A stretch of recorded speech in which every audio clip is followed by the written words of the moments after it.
Is inherent in this kind of a position? Yes, I think there's some, but many careers involve a certain amount of danger, and this is a part that you try not to think about. Well, this career is going to involve something else that neither of you know about, is that you're going to be on camera a great deal during your training, because we're going to follow you through every step and every phase of your training to find out exactly what it takes to make a state policeman. Is that right? Right. So we'll be seeing a lot of you, and we'll be starting right with your physical. After passing his written examination, Trooper Howard was instructed to report to division headquarters at the state campus in Albany for his physical examination. He and the other would-be troopers noticed an acceleration of the heartbeat as they approached the headquarters physical. Like every other aspect of the state police organization, it's thorough. Please enter this room for your eye examination.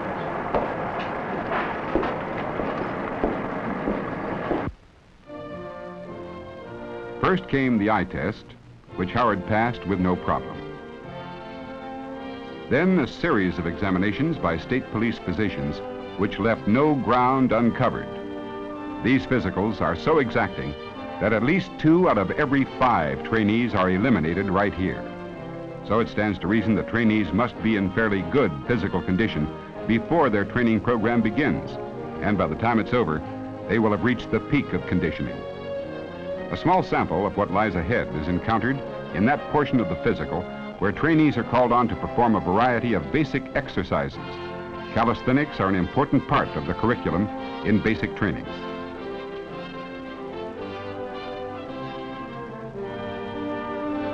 Having passed the physical, Howard was instructed to report to Troop C headquarters in Sidney, New York.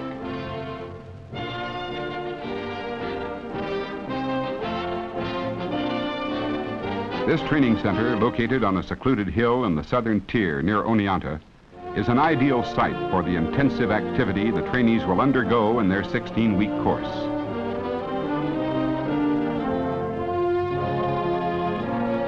Here, for the first time, they meet in front of headquarters as a class.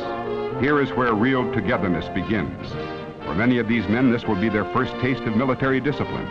Some will find it not to their liking and will not be around 16 weeks from now. My name is Sergeant Malovich. I am your commanding officer while you are here at the academy.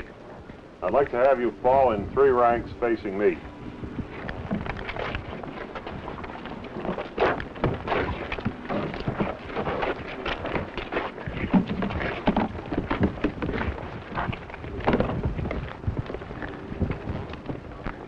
When your name is called, you have sounded off, you will turn, fall out of ranks, go through the main entrance of the barracks. Trooper Ward will guide you to your quarters.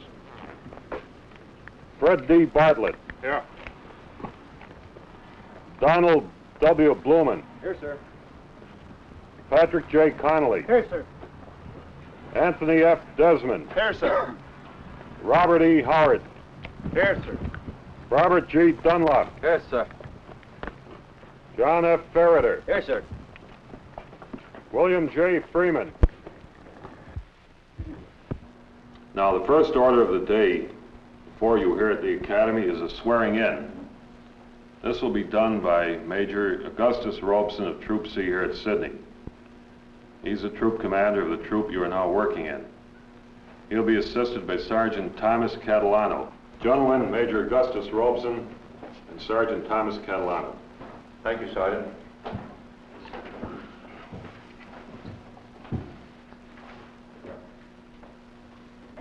Please rise, raise your right hand, and repeat after me. I do solemnly swear or affirm.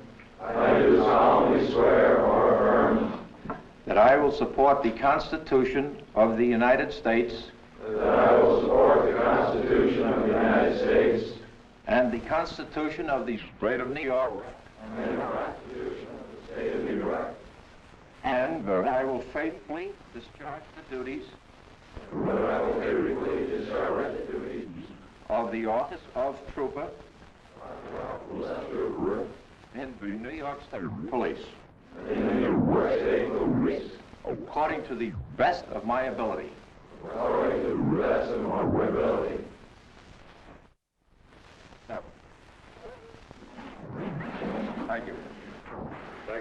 Robson. Well, now, read your own assignments to you upon. Bring that you report to your quarters. Reynolds, who is next here at the academy, will handle this phase of the duties of the day. Sergeant Harold. Room 4, Bartlett, Gill.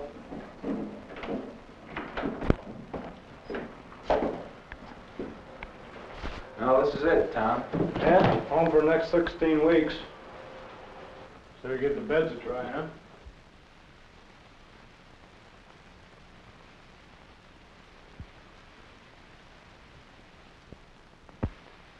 I'll show you who makes these beds and just how they're to be made, the way the Division of State Police wants them made. The essential difference are the corners. They're to be hospital corners with a right angle. If you have any questions, stop me as we go, because for the rest of your career, these racks will be made this way.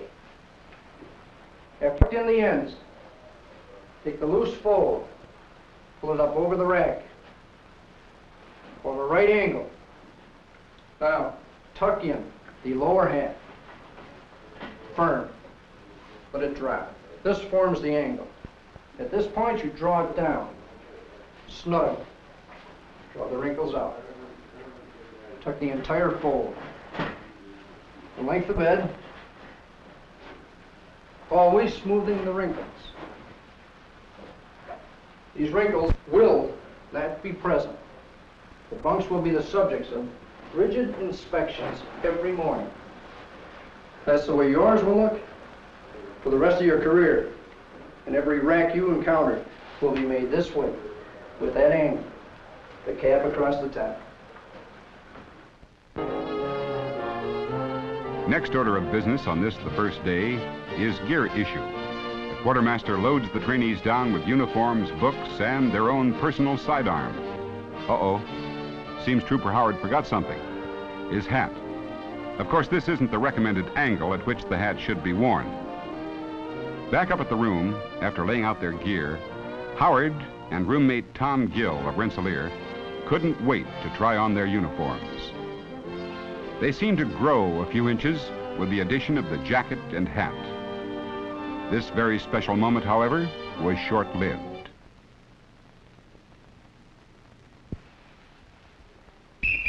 All up for muster!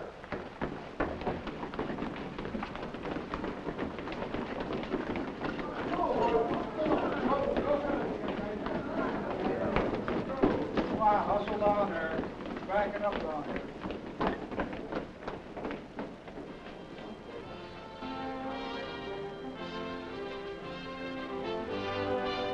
Out on the lawn behind the building, the troopers get their first taste of calisthenics, a daily routine designed to bring them to the peak of physical fitness.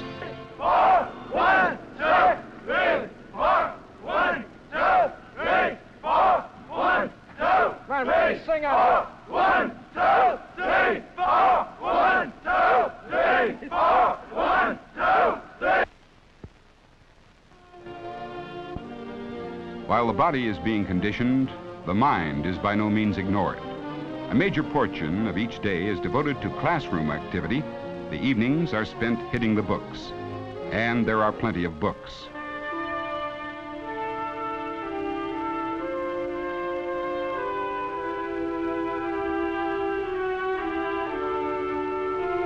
There is so much to be digested in this 16-week course that it necessitates nightly study right up until lights out at 11 o'clock.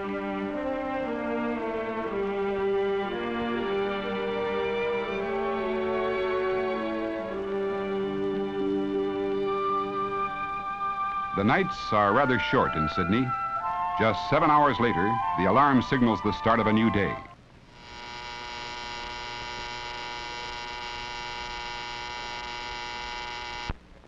Gentlemen, I'm Trooper Suffolk from Troop B, Malone. I'm here to tell you about one of the division's most unique tools, the Bloodhound. I'd like to show you gentlemen how this dog works. Trooper Howard.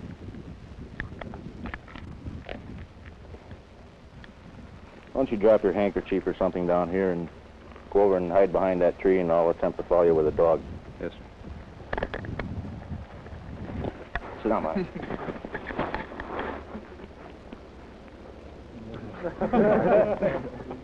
Don't watch.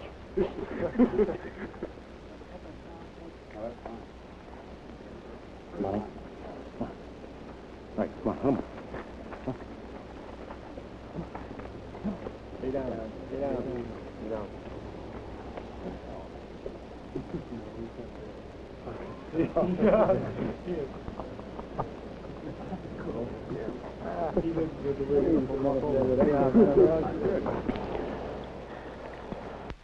The troopers are taught how to do some bloodhounding on their own. Here they're shown how to conduct a crime search. Hold it. Now, this man was about to pick up a knife, which may be and probably is the knife that stabbed this woman. When evidence is found, it must be first photographed in the position it is found and in relation to the body, and then dusted for fingerprints. Evidence that is to be dusted has to be held. Therefore, you would hold it where the perpetrator would be least likely to have his fingerprints on it.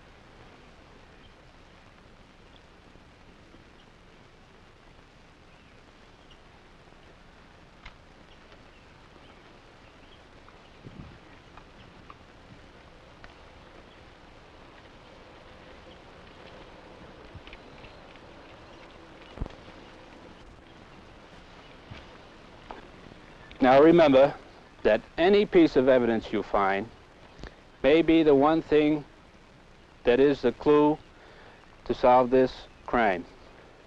At this particular moment, we will learn disarming when a subject rams a revolver into your stomach. We'll show you how it can be done. Trooper Howard, step up. Now, the object, when he sticks this weapon out in front of us, is naturally to take it away from him, because we don't want to die real sudden. So when he sticks the weapon out in front of you, make sure that you get the weapon reasonably close to your stomach. This way you can work faster and get the weapon out of his hand. So here's an ideal situation where you walk up, you're on the road, and this man pokes a revolver into your stomach. What do? Stick him up. So you see, it can be done fairly fast. Naturally, all of us would move much quicker if the weapon was really loaded and not deactivated, and if it were in a real instance. So we'll do it in slow motion this way. Weapon is out. Stick him up. We grab the weapon, slap his wrist, take the weapon out of his hand and get it away. And then we pull on him, knock him off balance, and then it's our move. All right, Trooper Gill, you want to step up?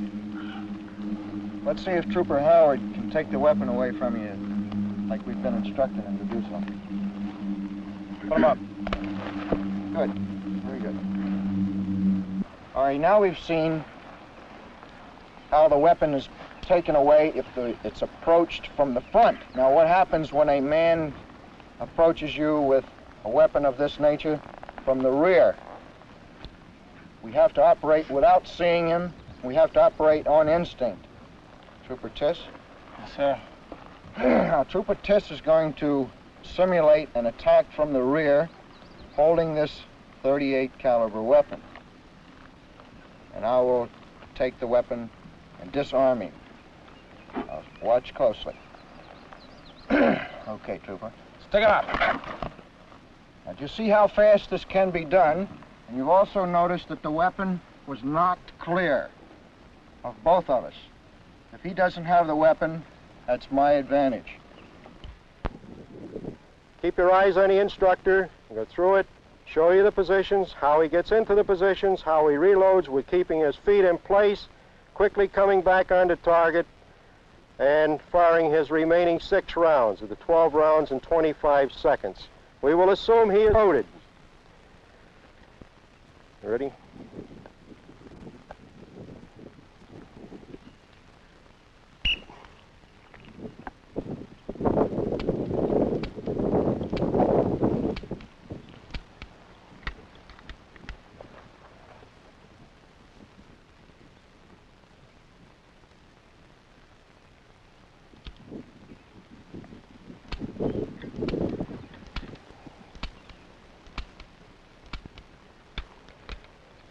You'll notice that he keeps his feet in place.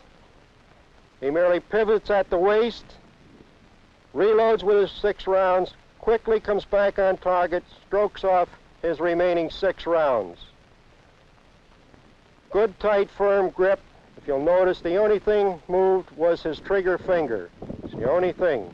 This is one important thing to keep in mind. Keep your arms locked, your wrists locked, stroke only with your trigger finger. Keep that real firm grip. Reload without moving your feet, and quickly come back on target, get off your remaining 6 rounds.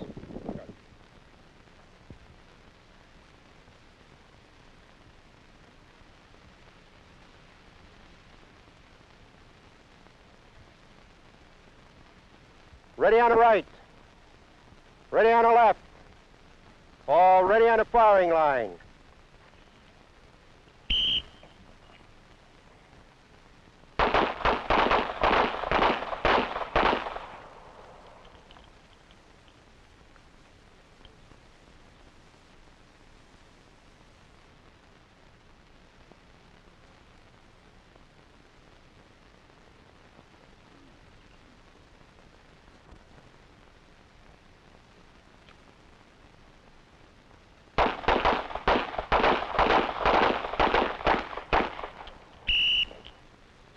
Good enough.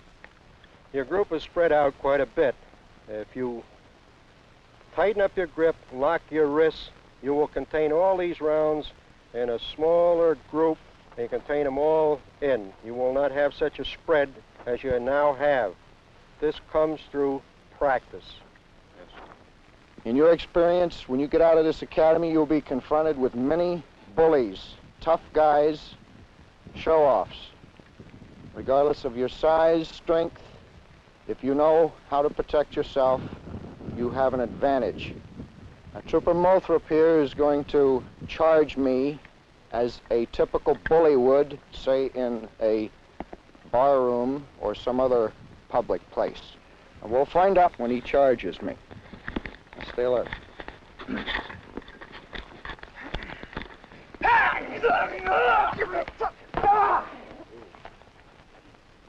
Now, you see he went over pretty easy, and you can notice that he was through the air quite some distance. Now, can you imagine what happens to this man when you heave him against a wall or a piano or some instrument that's going to take care of him? The searching of a suspect requires a special technique.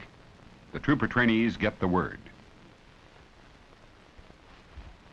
You want this man's feet apart and off balance. This gives us the advantage at all times. If he makes any move, we can simply pull his feet out from under him, kick him from behind, and knock him down. This always leaves him at the disadvantage. He's obviously off balance here. Now, put your foot in there, as I explained before, simply so we can pull it out if we have to. Then start the search. Start at the bottom. Now, feel as like, just don't pat him, you may go buy something. All around. So there's no hidden weapon. When you come up, through the pockets, pull the pockets right inside out. Also, always check around the belt line, anywhere. Again, feel. You'll feel it first with your hands. Always with the foot there to pull the fellow up. Right up, right through the front shirt pockets, and right out to the sleeves. Teamwork is stressed throughout the training program. Drill work, such as this, is important in developing teamwork. The 16 weeks of intensified preparation has molded this group into a cohesive unit, thoroughly prepared collectively or individually to handle the duties of a state trooper.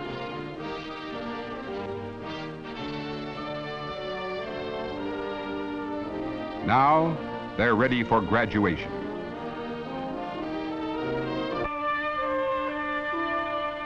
With their basic training behind them, Trooper Howard and his classmates received their diplomas from the late Arthur Cornelius, Jr. Graduation exercises were held at the State University of New York at Oneonta.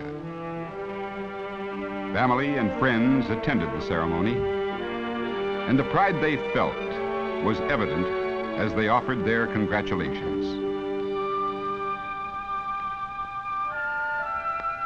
It was also evident that the new bearing developed in these men over the past 16 weeks was there to stay. Next step, a permanent troop area.